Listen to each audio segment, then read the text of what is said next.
नीतीश कुमार सरकार ने मुस्लिम समाज के लिए जो भी कल्याणकारी योजनाएं की, चाहे वो कब्रिस्तान की घेराबंदी हो या मुस्लिम युवाओं के लिए जो शिक्षा के मामले में हो, इसके बावजूद क्या लगता है सर, क्या कमी रह गई कि सही ढंग से आप अपने नेताओं को या बिहार के मुसलमानों को नहीं समझा? अरे भाई, अब उसको क्या समझाएंगे जो 18 मार्च के जिसका आत्मा भागलपुर के दंगा कराने वाली पार्टी में चला गया हो। इस्लाम धर्म मानने वाले को इस बात का भरोसा है कि नीतीश कुमार जी ने पैगंबर का ख्वाहिश पूरा किया।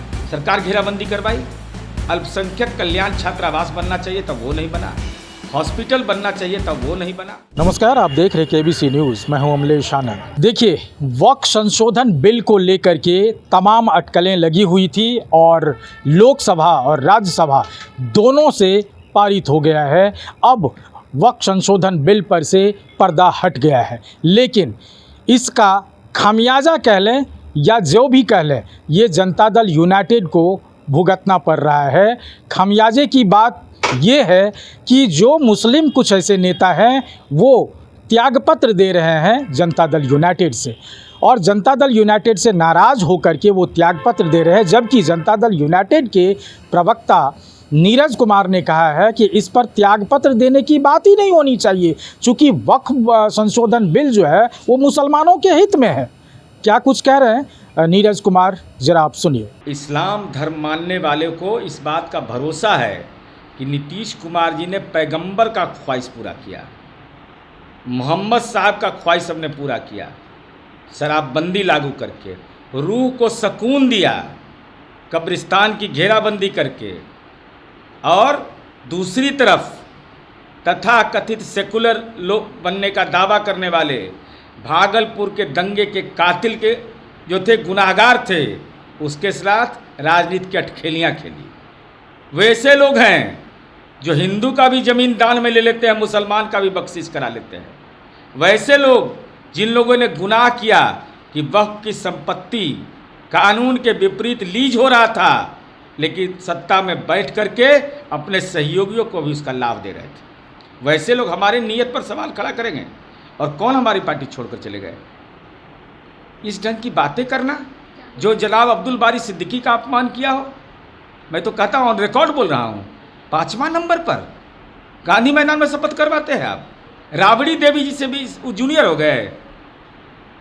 और तेजस्वी यादव अपने पिता को इतना राजनीतिक जलील क्यों कर रहे हैं?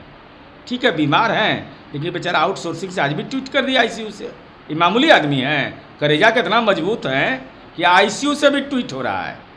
तो लालू जी ने जो 1989 में बीजेपी और आरएसएस को प्रमाण पत्र दिया लोकसभा में, कहा कि आरएसएस और बीजेपी दंगा नहीं कराता है। तेजस्वी यादव बोलिए आपके पिता शहीद बोल रहे थे, गलत। लेकिन तेजस्वी यादव जिस तरीके से गए, या फिर आरजेडी के ट्विटर हैंडल से ये भी कहा गया है, बताया गया है कि नीतीश कुमार अब चितीश कुमार हो गए, और साथ ही नीतीश कुमार को आरएसएस की पार्टी और नीतीश कुमार का कोई अस्तित्व नहीं रह गया है, उनकी पार्टी का भी अस्तित्व इस बार के चुनाव से पहले खत्म हो जाएगा। क्या 4 गो पर हम ही टंग गए? और उसके पहले भी कह रहे थे कि तीन नंबर की पार्टी है। हमको आया 12 एमपी, उनको 4 आया। 4 का विशेष जरूरत है। गुलबिये घाट न पहुँचेंगे उसके बाद राजनीति के, कहाँ जाएंगे? ये जी लगातार आपके लोगों के द्वारा कहा जा रहा है कि ये वक्फ संशोधन बिल जो है, पसमानदा मुसलमान इससे काफ़ी लाभान्वित होंगे, ये कैसे आप लोग? देखिए, वक्फ की संपत्ति पुरखों ने दान में दिया, वक्फ किया। वक्फ आम होता है, इसके 3 अलग अलग प्रारूप है। कुछ लोग अपने परिवार के लिए करते हैं। तो वक्फ की संपत्ति का जो विकास होना चाहिए वो कब्रिस्तान के रूप में होना चाहिए, घेराबंदी के रूप में। जो प्रॉपर्टी से आय हो रहा है वो क्या रहा था? सरकार घेराबंदी करवाई, अल्पसंख्यक कल्याण छात्रावास बनना चाहिए तब वो नहीं बना, हॉस्पिटल बनना चाहिए तब वो नहीं बना, मदरसा बनाना चाहिए था, वो निजी स्तर पर लोगों ने बनाया।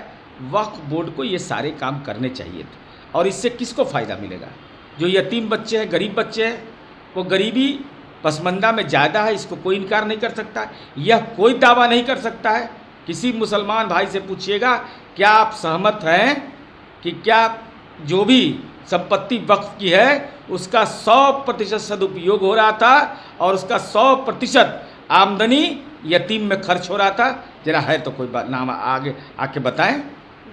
सर, सर लेकिन एक आखिरी सवाल आपसे रहेगा कि नीतीश कुमार सरकार ने मुस्लिम समाज के लिए जो भी कल्याणकारी योजनाएं की, चाहे वो कब्रिस्तान की घेराबंदी हो या मुस्लिम युवाओं के लिए जो शिक्षा के मामले में हो, इसके बावजूद क्या लगता है सर, क्या कमी रह गई कि सही ढंग से आप अपने नेताओं को या बिहार के मुसलमानों को नहीं समझा अरे पा भाई रहे? अब उसको क्या समझाएंगे जो 18 मार्च के जिसका आत्मा भागलपुर के दंगा कराने वाली पार्टी में चला गया हो और 399 को वोट आया और अब चला दिया नेशनल मीडिया कि अंतर्राष्ट्रीय नेता ही हैं। 399 को वोटे उनको आया है, 3,11,111 में। हम सब निकालें ढाका विधानसभा का रिकॉर्ड। तो आपने सुना, नीरज कुमार ने कहा है कि ऐसे नेता को हम लगाते भी नहीं हैं नज़र में जो नेता कभी हमारे थे ही नहीं।